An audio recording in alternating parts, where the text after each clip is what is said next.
Actually, nagkakilala kami sa sa COC. Then, doon nagsimula yung namin, yung pag-uusap namin na hindi pa sweet. Tapos, chinat niya ako sa Facebook. Nakita ko siya through Facebook. Nakita ko yung picture niya. Tapos nagandahan ako sa mata niya. Actually, mahilig talaga ako sa mga yung mata nila na parang bilog na bilog. Actually, madali lang siya mahalin eh.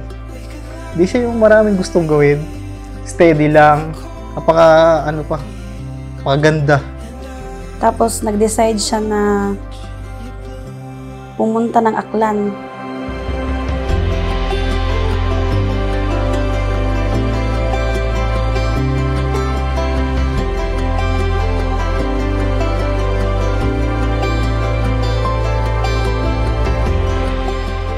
Ligawan ko siya, then sinagot niya rin ako. Tapos, nag-first meet kami dito sa Kalibo. Then, sinundo niya ako sa airport. Ikikiss ko dapat siya, pero iniwasan niya ako. Nung nagkita kami, hindi ko siya nakita agad. Kinis niya ako sa gilid, sa cheeks ko. Tapos siya na pala yun, napakapayat niya. Ako po, chubby na ako nun eh. Yun yung namin, yun yung pinaka-memories na hindi talaga mawawala.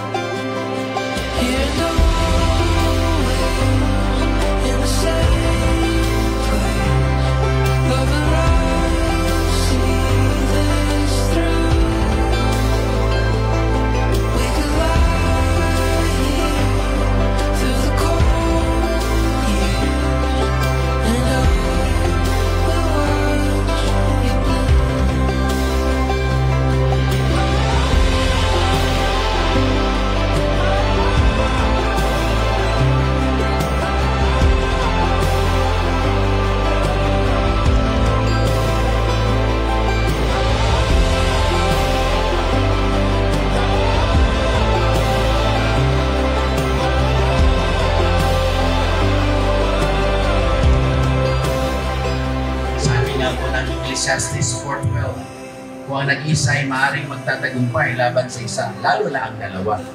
Ang lubid na may tatlong pilipit ay di agad malalagot.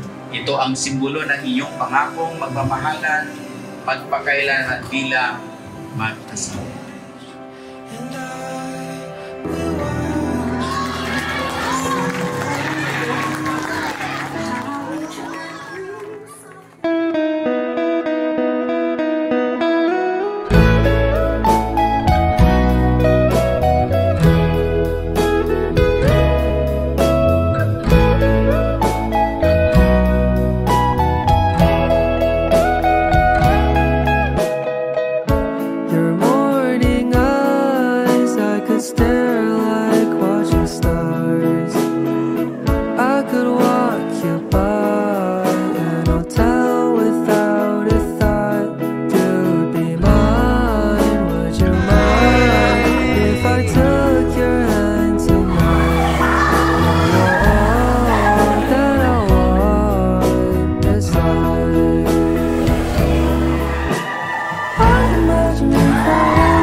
Bebe, palagi mong tatandaan na andito lang ako palagi para sa'yo.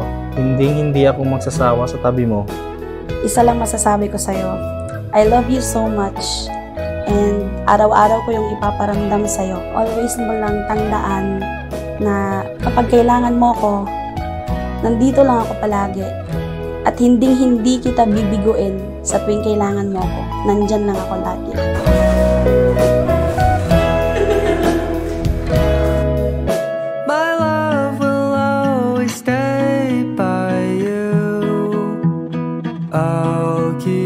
Safe, so don't you worry a thing. I'll tell you I love you more. It's stuck with you forever, so promise you won't let it go. I'll trust it.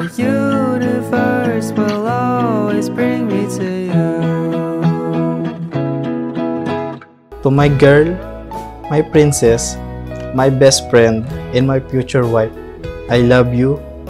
Mahal na mahal na mahal na mahal kita.